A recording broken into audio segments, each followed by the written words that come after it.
고린도전서 2장 10절에서 16절까지의 말씀을 제가 봉독하겠습니다. 오직 하나님이 성령으로 이것을 우리에게 보이셨으니 성령은 모든 것 곧 하나님의 깊은 것까지도 통달하시느니라. 사람의 일을 사람의 속에 있는 영 외에 누가 알리요? 이와 같이 하나님의 일도 하나님의 영 외에는 아무도 알지 못하느니라. 우리가 세상의 영을 받지 아니하고 오직 하나님으로부터 온 영을 받았으니 이는 우리로 하여금 하나님께서 우리에게 은혜로 주신 것들을 알게 하려 하심이라. 우리가 이것을 말하거니와 사람의 지혜가 가르친 말로 아니하고 오직 성령께서 가르치신 것으로 하니 영적인 일은 영적인 것으로 분별하느니라. 육에 속한 사람은 하나님의 성령의 일들을 받지 아니하나니 이는 그것들이 그에게는 어리석게 보임이요 또 그는 그것들을 알 수도 없나니 그러한 일은 영적으로 분별되기 때문이라. 신령한 자는 모든 것을 판단하나 자기는 아무에게도 판단을 받지 아니하느니라. 누가 주의 마음을 알아서 주를 가르치겠느냐? 그러나 우리가 그리스도의 마음을 가졌느니라. 아멘. 지금 바울은 하나님의 능력과 하나님의 지혜에 관한 말씀을 하고 있습니다. 여러분, 능력과 지혜 우리가 많이 듣는데 우리의 관심은 지혜보다 능력에 있습니다. 여러분, 왜 그럴까요? 우리 인생을 내가 주도하기를 원하기 때문이죠. 우리가 기도하는 내용을 가만히 들어보면 하나님 지혜 주세요라고 하기보다는 능력을 달라고 얘기하고 구체적인 이 땅에서 필요한 것들을 구할 때가 많이 있죠. 여러분, 내 인생을 하나님과 함께 살아가는데 하나님을 내 인생의 주도자로 세우지 않고 내가 주도하는 거예요. 하나님은 뭐 하시면 되는 거예요? 내가 필요한 거 주시는 조력자 정도로 생각을 하는 것이죠. 그런데 여러분, 능력 이전에 지혜가 필요한 이유가 있습니다. 그것은 내가 어디로 가야 될지 분별할 수 있어야 되고 내가 주어진 상황과 환경을 신앙적으로 해석할 수 있는 것이 바로 지혜이기 때문에 그렇습니다. 여러분, 우리가 날씨를 이렇게 보면 어떤 날을 좋아합니까? 맑고 화창한 날을 좋아하잖아요. 흐리고 비가 오면 불편하게 여깁니다. 여러분, 비가 오는 날이 있어야 되고 흐린 날이 있어야 되는 거예요. 그런 날이 있기 때문에 맑고 화창한 날이 우리에게 마음에 들고 좋아하는 거 아니겠습니까? 우리 인생도 마찬가지잖아요. 좋은 일만 계속 있을 수가 없어요. 인생지사 세옹지마라는 말이 있지 않습니까? 여러분, 오늘 우리가 좋다고 여기는 일이 내일의 화근이 될 수 있다는 거예요. 오늘 우리에게 별로 마음에 들지 않는 일들이 내일 좋은 일의 원인이 될 수 있다는 것이죠. 그러므로 우리가 뭔가를 빠르게 결정하는 것이 아니라 결국 인생이라고 하는 것은 내일을 알 수 없잖아요. 내일은 누구의 몫입니까? 하나님에게 달려 있으니까 기대하고 소망 가운데 살아봐야 알게 되는 것이죠. 그래서 하나님이 주시는 지혜가 우리에게 필요한 것입니다. 내가 원하는 상황이 아니라고 할지라도 하나님께서 그 상황을 통해서 우리에게 유익하게 하실 것이다 하는 믿음이 있어야 되는 거예요. 하나님은 사랑하는 자들을 위해서 예비해 두신 지혜가 있는데 그것이 감추어져 있다는 거예요. 없는 것이 아닙니다. 오늘 10절 말씀에 보면 오직 하나님이 성령으로 이것을 우리에게 보이셨으니 성령은 모든 것 곧 하나님의 깊은 것까지도 통달하시느니라. 감추어져 있는 것들이 어떻게 드러나고 어떻게 우리의 것이 되느냐? 성령으로 우리에게 계시된다라고 말씀하고 있는 거죠. 쉽게 말하면 성령께서 우리의 마음을 감동시키시면 비로소 하나님의 뜻을 알게 되고 하나님의 지혜를 누리게 된다는 것입니다. 여러분, 복음, 구원의 교리라고 하는 것은요, 어렵지가 않습니다. 누구나 들으면 다 이해할 수 있는 그런 단순한 말로 되어 있어요. 그래서 이해가 안 되기 때문에 안 믿는 것이 아닙니다. 그리고 말이 어렵기 때문에 안 믿는 것이 아니에요. 여러분, 마음이 열려지지 않고 귀가 닫혀 있으면요, 그 단어 하나하나는 무슨 뜻인지는 알지만 그것이 내 마음에 수용되지 않습니다. 비 오는 날에 운전을 하면요, 시야가 좀 불편하긴 하지만 비가 차 안으로 들어오진 않아요. 근데 비가 오는 날 창문을 한번 내려보세요. 빗물이 어떻게 됩니까? 차 안으로 순식간에 들어오게 되는 것이죠.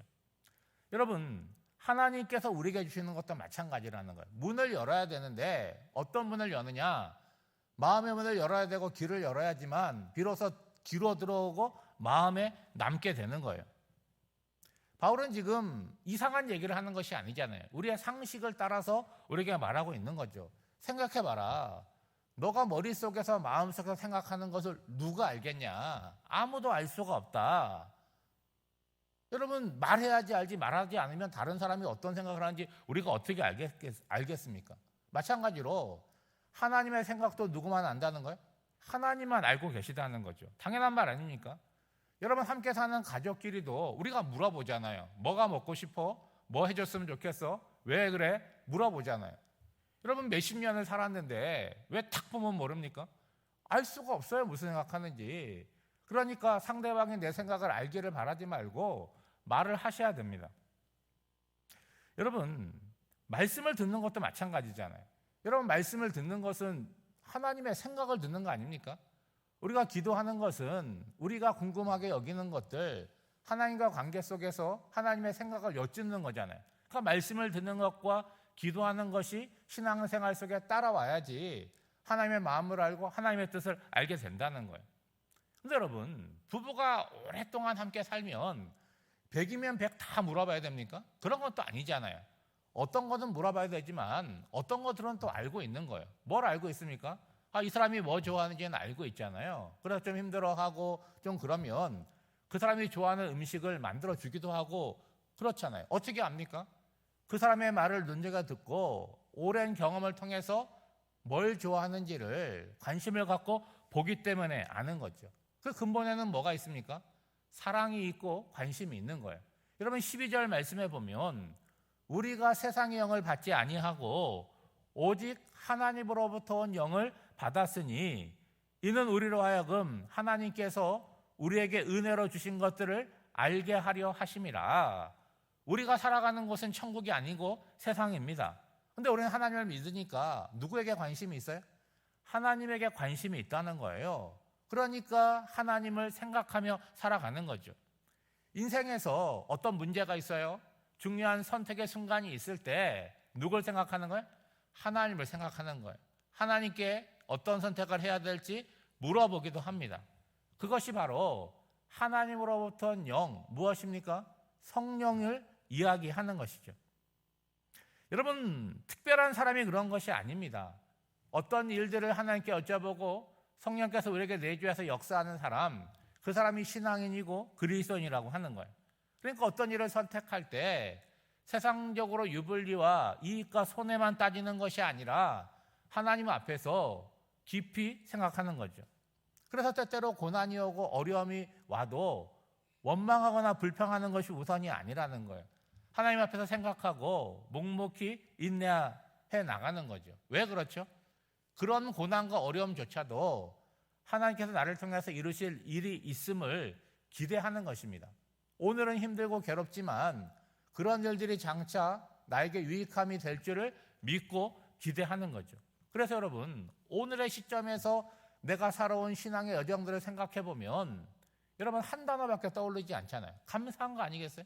뭐 다른 얘기를 할 수 있겠습니까? 오늘 말씀해 보면 육에 속한 사람이 있고 성령에 속한 사람이 있다는 거예요. 여러분, 육에 속한 사람은 어떤 사람이겠습니까? 예수 안 믿는 사람이겠죠. 그런데 안타까운 건 뭡니까? 신앙생활을 하고 예수를 믿는다라고는 하는데 여전히 영에는 관심이 없고 육에 속한 사람이 있다면 여러분 어떻게 하겠습니까?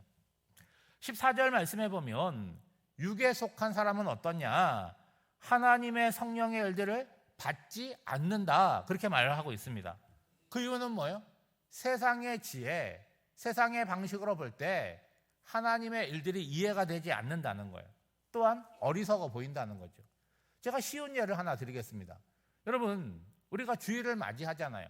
대부분의 성도는 주일날만 교회에 옵니다. 주일날 오면 어때요? 그냥 예배 드리고 가는 거죠. 근데 주일날 예배를 드리기 위해서는 그냥 문만 열어놓으면 되는 게 아닙니다. 토요일날 교회 와서 청소하는 분도 계시고 꽃꽂이 하는 분도 계시고 또 주일에 되면 차량을 운행하기도 하고 안내하기도 하고 주차하기도 하고 여러 가지 일들이 다 이루어지는 거예요. 그런 인원들은 사실은 전체 비율을 따지고 보면 10%가 채 되지 않습니다. 대부분의 성도들은 와서 예배를 그냥 드릴 뿐이죠. 여러분, 토요일이라고 하는 날은 공휴일입니다. 그러니까 개인 시간이고 만약에 다른 곳에 가서 일을 하면 평일보다 돈을 더 많이 받는 그런 날이에요. 그러니까 토요일에 와서 청소를 한다, 교회를 봉사한다라고 할 때 세상적으로 따져보면 그거 왜 손해나는 일을 하냐, 집에서 쉬거나 딴 데 가서 일하면 돈을 받지 않느냐라고 얘기할 수 있겠어요. 또 누가 알아주거나 상 주는 것도 아니지 않습니까? 그런데 성령의 사람은 그렇게 생각하지 않는다는 거예요. 교회에 와서 오전에 잠깐 청소를 하는데 교회라는 건물을 청소하는 것도 있지만 뭐 청소하는 거예요? 예수 그리스도의 몸된 내 몸을, 내 마음을 청소하는 거예요. 그래서 교회 건물도 깨끗해지지만 다음날 하나님께 예배드릴 내 마음의 준비를 그렇게 하는 것입니다. 그러니까 그런 분들에게 있어서 예배는 주일 딱 당일에 시작되는 것이 아니라 이미 토요일날 교회에 나와서 청소를 하고 교회를 이렇게 정리하는 그 시간 속에 이미 하나님께 드리는 예배가 시작되는 것이죠. 여러분 한번 생각해 보세요. 똑같이 하나님을 믿는데 어떤 사람에게는 기쁨이 있고 은혜가 있습니다. 어떤 사람에게는 여전히 불평이 있고 원망이 있어요. 그러면 여러분 어떤 행위와의 결과로서 복이 주어지는 것도 있겠지만 우리가 어떤 느낌을 갖고 어떤 말을 하고 어떤 행위를 하느냐가 이미 하나님께 복을 받은 결과로서 살아간다라고 얘기할 수 있겠죠. 그러므로 바울은 우리가 그리스도의 마음을 가졌다 그렇게 말씀하고 있잖아요. 그러니까 이제는 육신으로 판단하는 것이 아니라 믿음으로, 신앙적으로, 영적으로 보고 생각하고 판단하는 존재가 된다는 거죠. 그게 뭡니까? 영적인 분별력을 가지고 살아간다라고 하는 거죠. 여러분 축복합니다. 그리스도인이 된다라고 하는 것은 교회만 출입하는 것이 아니라 영적인 분별력을 가지고 살아나가는 성령의 사람이 된다는 의미를 갖고 있는 거죠. 그것은 눈에 보이는 세계가 전부가 아니라 보이지 않지만 하나님의 신령한 세계가 있음을 믿는 거예요. 그리고 알고 싶어 하는 거예요. 그리고 알아가는 것입니다. 그렇게 되면 우리에게 펼쳐진 상황과 환경의 지배만 받는 것이 아니라 그 너머에서 일하시는 하나님을 보고 알게 되는 것이죠. 오늘 한 날을 살아갈 때도 여러분 어떤 일이 벌어질지 알 수가 없지 않습니까? 어떤 일을 만나든지 감정적인 반응을 먼저 하지 마시고, 그게 쉽지는 않지만 하나님 앞에서 이런 일들이 왜 일어나야 났는지, 그리고 나는 어떻게 이 문제를 대처해야 되는지 그런 것들을 잠잠히 생각하시고 하나님께 여쭈어보고 그렇게 살아나가는 성령의 지혜를 받고 살아가는 복된 성도들이 되시기를 주님의 이름으로 축복합니다. 기도하겠습니다. 하나님 아버지, 날마다 주님과 더 친밀해져 하나님의 뜻이 무엇인지를 분별하며 살게 하옵소서. 유불리와 손익의 문제로만 세상을 보지 않게 하시고 모든 환경과 상황 속에서 우리를 유익하게 하시는 하나님의 선하신 뜻이 있음을 알게 하옵소서. 무엇보다 주님의 마음을 갖게 하옵소서. 늘 겸손하고 세우신 자리에서 하나님의 사람됨이 나타나게 하옵소서. 인생의 어려움을 만난 성도들이 하나님을 바라보게 하시고 홀로 살아가는 성도들이 주님과 동거하는 기쁨을 누리게 하옵소서. 환우들의 간절한 기도와 소원에 응답하여 주시고 군대를 비롯해서 집을 떠나 있는 성도들을 친히 돌보아 주시옵소서. 오늘도 이 새벽에 깨어 말씀을 붙들고 기도하는 성도들의 기도에 하나님 귀 기울여 주시고 하나님의 때에 하나님의 방법으로 온전히 응답되는 역사가 있게 하옵소서. 오늘 한날의 삶도 성령 하나님께 맡겨드리오며 이 모든 간구를 예수님의 이름으로 기도하옵나이다. 아멘.